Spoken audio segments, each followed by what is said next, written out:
Hello and welcome to a conversation with artist Barbara Ruiz. She is with Retrofit. Hello, Barbara. Hi. I'm kind of really excited because your installation has so many fun layers to it in the window at 700 Church Street. But before we talk about that, just quickly talk about what Retrofit is and what it has to do with trash. It's all trash.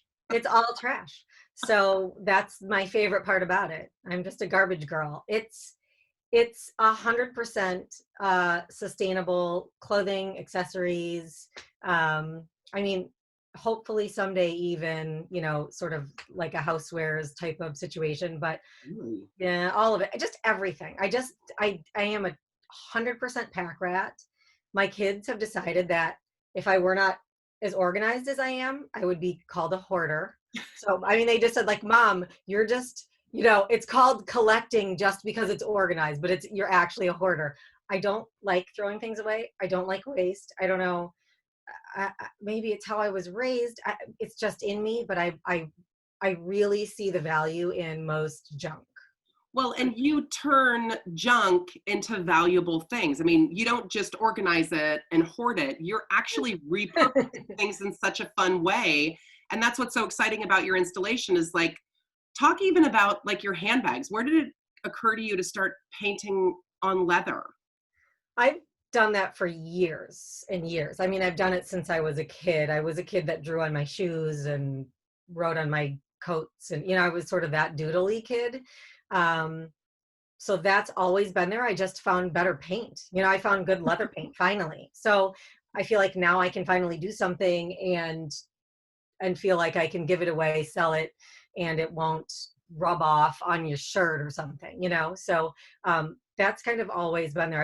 I've given them as gifts for years too. I will take someone will give me something of theirs, or I'll buy something, typically like at a Goodwill, and paint something on it and then give it as a gift. Everyone knows they're getting a Goodwill present too. It's okay. Not mad about it. And then talk about the clothes that you're working with. Are you going into Goodwill and shopping for all sizes? How do you source the materials that you upcycle? That's one of the ways. I'm given things. It's some of my old things, a lot of my family members. Everyone who knows me knows that I will take your junk. T-shirts, I don't care if it has a stain or a rip or armpit yellow. I can work with it. Usually I can cut out the picture on a t-shirt. I can turn the rest of the t-shirt into t-shirt yarn, which is useful for whole other items. Like I will take anything. I can use probably some part of anything you can give me. I can find the best piece of it and rework it into another piece, or I can take something away from something and make it better. I just think there's almost no reason to throw most things away. Someone will take it and someone will use it. But does that also mean that there's almost no reason to buy things brand new? Like, do you also not shop for brand new items to put into your collection? Oh yeah, no. There are times that I have a ton of, like every crafty sewer person, I have a million yards of fabric that I've collected for 100 years. So I've been going through the process of going through all my fabric and cutting it up and using pieces as applique or like trim. But for the most part, I mean, I have to buy thread and notions and, all of those things.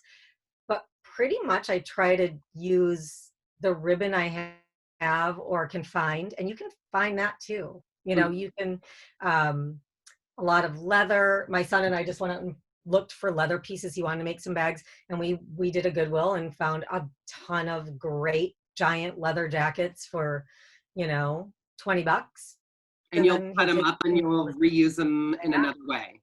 Yeah. So through the window, people can see clothes, they can see handbags, they can see a beautiful heart monochromatically painted installation of garbage. But where do then people go to get this stuff? If they like what they're seeing, are you eventually going to do brick and mortar? Is it just call Barbara? How do people get your stuff? You know what? For now, it is call Barbara, Oh, Barbara. unfortunately. So pre-pandemic, toward the end of last year, um, I guess maybe for about a year, I've been planning to have an actual brick and mortar. And my history is that I used to own boutiques. Like I had 3 boutiques in the city, just proper, buying new clothes, selling new clothes. Uh, I wanted it to be sort of a version of that. I know how to do that. I do it well. But I wanted to do it sort of for our time. I Mm, don't want it to be a whole bunch of really cute clothes made in China that someone can buy for a reasonable price and then throw away when they're done, yeah. going on 3 dates. Like, I mean, and that's really, I feel like what it was at the time. Um, People are a little bit more clued in to where do things come from, and then what happens when you're done with them. Starting to, for sure. So, um,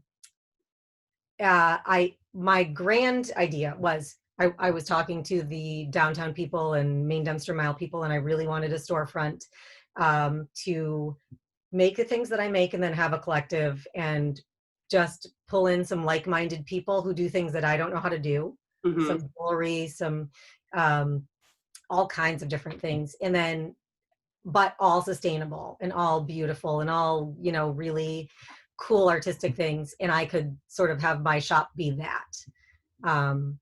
So the pandemic happened, and now you can find me, on my Instagram through a note. Although I'm working on a website, and I just ordered my square for Cool.